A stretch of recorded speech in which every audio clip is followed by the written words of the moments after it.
Les doy la bienvenida nuevamente a nuestro espacio de estudio de la Palabra de Dios. Hemos llegado ya al día miércoles de una lección que se titula Me levantaré. Ese es el tema general de la semana. Pero hoy vamos a hablar sobre el tema Derrama sobre ellos tu ira. Recuerden que estamos explorando cómo Dios actúa frente a la opresión. Y aquí vamos a encontrarnos con el clamor de los salmistas que piden a Dios que actúe decididamente en contra de la maldad y de los malvados. Vamos a pedir la dirección de Dios para saber cómo podemos conciliar esto con el hecho de que Dios es un Dios de amor. Pero ya hablaremos de eso, pidamos la bendición divina.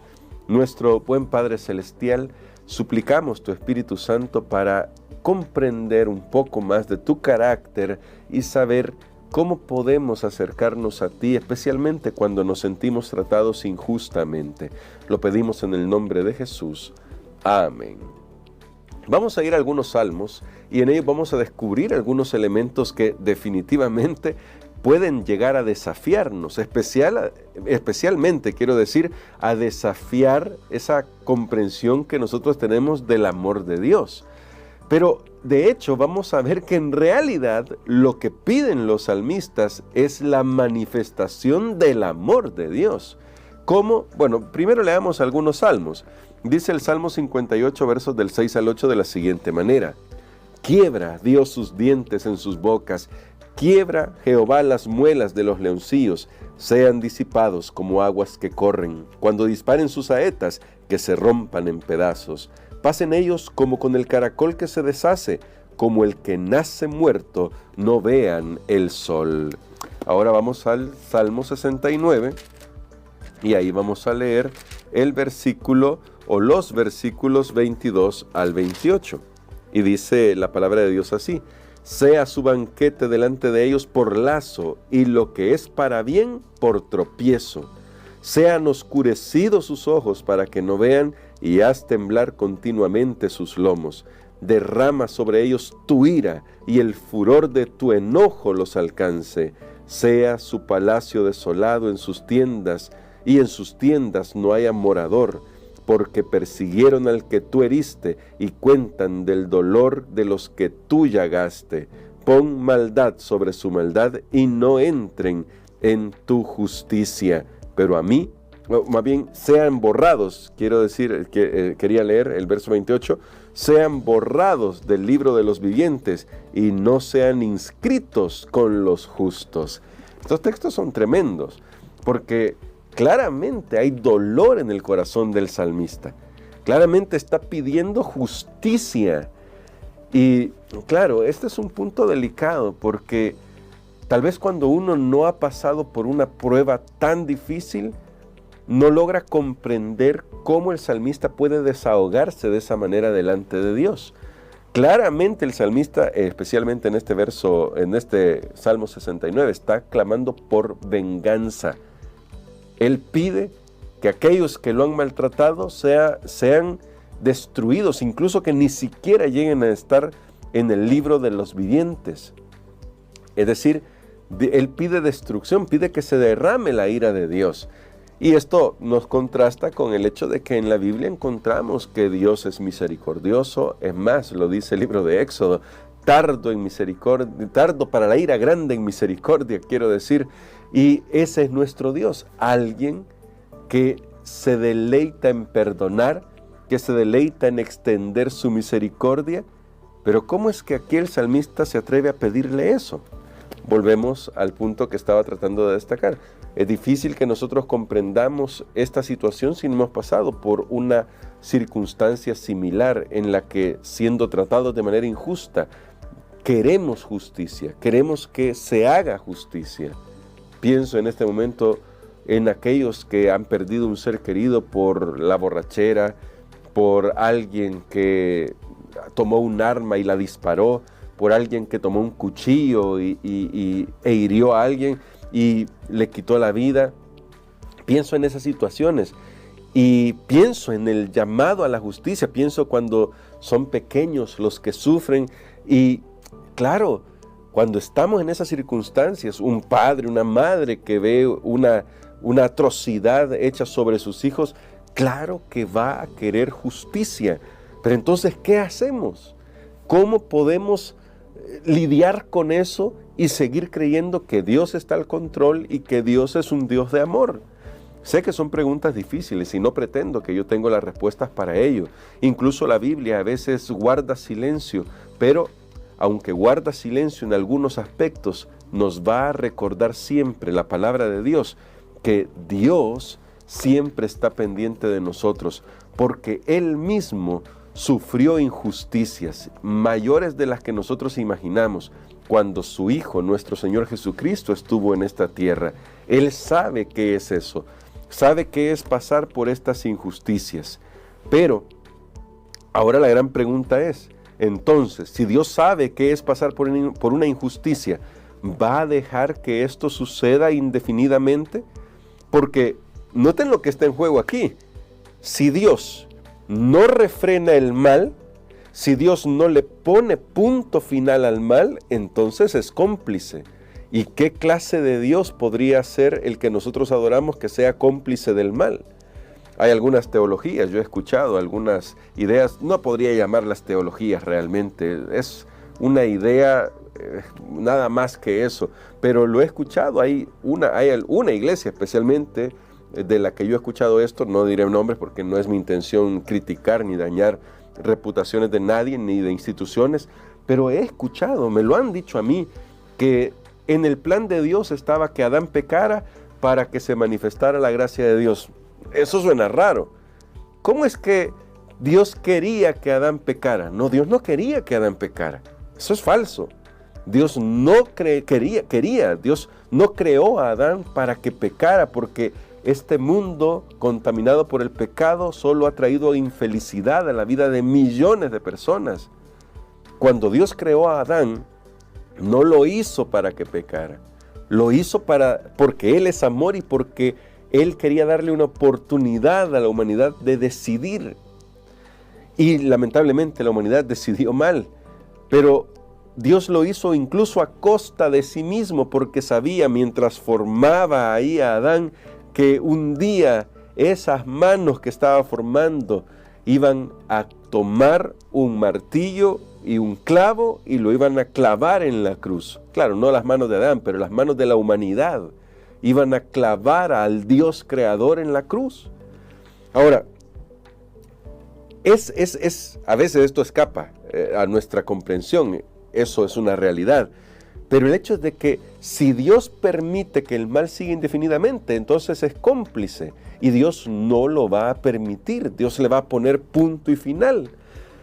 Es eso lo que motiva al salmista a hacer su oración. Si ustedes notaron, porque ya leímos algunos salmos esta semana que tienen que ver con eso, y mañana todavía vamos a continuar con algunos específicamente centrados en el santuario, el punto del salmista es: aunque parezca que el mal prevalece, Dios va a poner punto y final.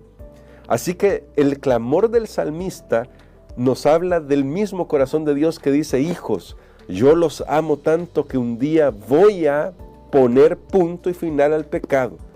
Han sufrido mucho y yo haré justicia. Así que eso motiva la oración del salmista. No es el deseo de vendetta personal, no es que él quiere una venganza personal, el salmista no.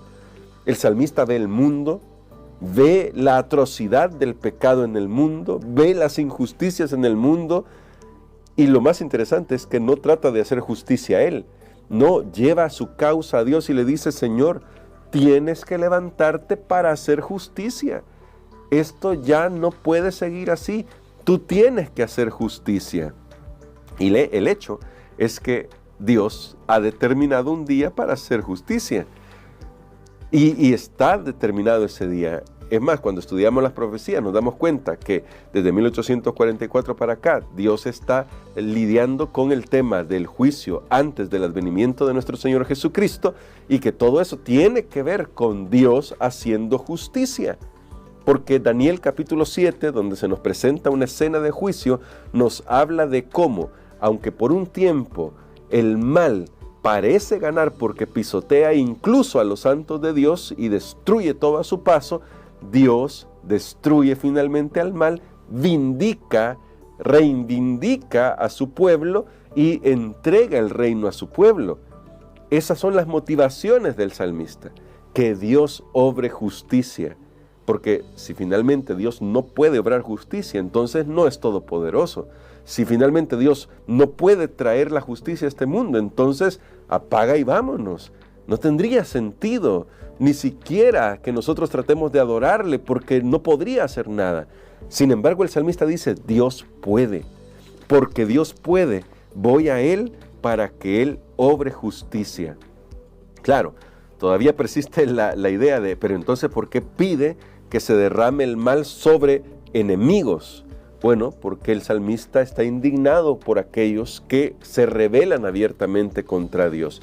Y aunque la gracia de Dios es para todos, y eso queda claro en la Biblia, y el llamado de Dios al arrepentimiento abarca a cada hijo de Adán e hijo de Eva de este planeta, Dios también respetará la libertad de cada uno. Finalmente, Dios castigará el mal, destruirá el pecado, pero aquellos que quieran seguir aferrados a sus pecados recibirán la retribución, porque no quisieron aceptar el regalo de Dios, que es vida eterna en Cristo Jesús. Ahora, yo sé que tratar de armonizar la justa ira de Dios con el amor de Dios a veces puede llevarnos a algunos extremos. Un extremo podría ser que nosotros minimicemos la experiencia agonizante de aquellos que piden justicia y les digamos, pero mire, hay que amar, hay que perdonar, y no tengamos en cuenta lo que realmente está sucediendo en su corazón. No estamos aquí minimizando esa experiencia. De hecho, no se debe minimizar esa experiencia. El salmista nos lo muestra. Él está exclamando a Dios por el maltrato que ha recibido, por la injusticia que el pueblo ha recibido. Y entonces, él espera que Dios obre. Pero ahí está el punto. El salmista no piensa que él puede cambiar las circunstancias, ni espera que la venganza venga de su propia mano o de alguna institución humana. El salmista va a Dios y le dice, tú te vas a encargar de hacer justicia. Esto está en armonía con el hecho de que Dios es amor. ¿Por qué? Porque Dios trata cada caso de manera tan especial y particular que Dios obra para salvación de todos, pero sin dejar de ser justo. Es eso lo que nosotros buscamos al final. Al final el clamor del corazón es que Dios obre justicia. Y eso no solamente para nosotros. En realidad, estos salmos deberían invitarnos a alzar nuestra voz como defensores de los débiles. No en el tinte político. No, porque nosotros también no debemos caer en el engaño de creer que la iglesia va a transformar la sociedad. El que va a transformar la sociedad es Cristo, cuando destruya de una vez el mal. Y no debemos creer que la iglesia debe incidir en la política para cambiar la sociedad, porque eso no va a suceder. De hecho, la Biblia nos muestra cómo va a estar el mundo hacia el final del tiempo, que es la descripción de lo que nosotros vemos a nuestro alrededor. Pero lo que sí nos muestra la Biblia es que cada uno de nosotros, y como pueblo de Dios, debemos ser de aquellos que velan por cuidar del necesitado, por ayudar al que está en desventaja. Porque, ¿qué pasaría si finalmente el pueblo de Dios no puede reflejar eso del carácter de Dios aquí en la tierra? ¿Cómo se revelará la gloria de Dios ante el mundo? Y Dios espera, porque lo he dicho en estos días anteriores, que nosotros hagamos nuestra parte. Por eso sí, podemos clamar por justicia, podemos clamar por venganza, pero no sobre una persona, sino sobre el mal. Podemos clamar por venganza sobre el mal que ha dañado tanto a este mundo. Y Dios va a establecer su justicia. Podemos descansar en esa seguridad.